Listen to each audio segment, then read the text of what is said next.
I wonder if they would like to hear about what it was like for the AIHA in early years. I think one of the things that you will probably not realize was that there was one organization, and we all belonged to the same organization.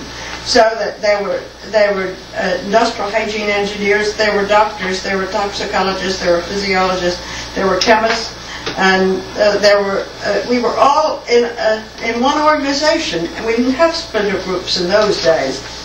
And we all met together, and we all worked together, and it was not, you weren't conscious of being any different from the doctor or the chemist, because we were all industrial hygienists, as you said, Leonard, and we all worked together, and the meetings were always this.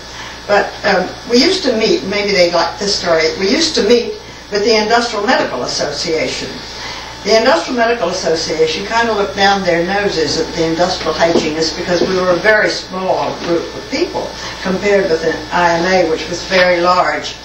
And what would happen would be, you see, that the funds for this, to support these meetings came almost, and still do come largely, from the people who come to advertise their products at the exhibits.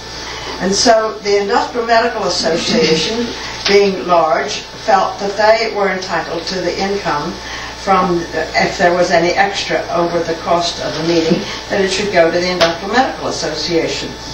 And the industrial hygienists complained and said that part of it ought to come to us in proportion to our members.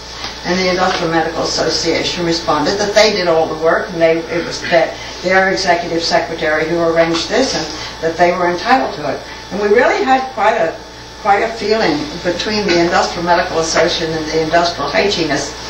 And so the industrial hygienist says, well, true to you, we'll just have our own organization, and we drew out of it. And of course what happened was that we began to get all the exhibits, a large number of exhibits, because as time went by, instrumentation in industrial hygiene developed so rapidly that we had a tremendous number of exhibits. But in the early years, up through, I guess, in the 50s, wasn't it, or a little later than that, we were sort of the underdog of the meetings. And now, of course, our meetings get bigger and bigger and are now too big. But at first, it was so really quite difficult to get us separated from them, because they kind of sponsored us, and we originally published in their journal, you see. We withdrew that, but then we had to set ourselves up financially. But we got out from under the Industrial Medical Association and established ourselves as an independent organization. And then the next thing that happened was that the toxicologists decided they'd rather meet by themselves, that they'd have a meeting. So the Toxicology Association was started, and that drew members away from us. And then the radiation people formed their organization. And so piece by piece we began losing people in sort of the splinter organizations. And we don't ever get that same wonderful feeling that you did in the small organization where you knew everybody. Everybody called each other by their first names. We were all part of one sort of great big family group. And I think we've lost something from it, don't you? Yeah, big isn't necessarily good. No.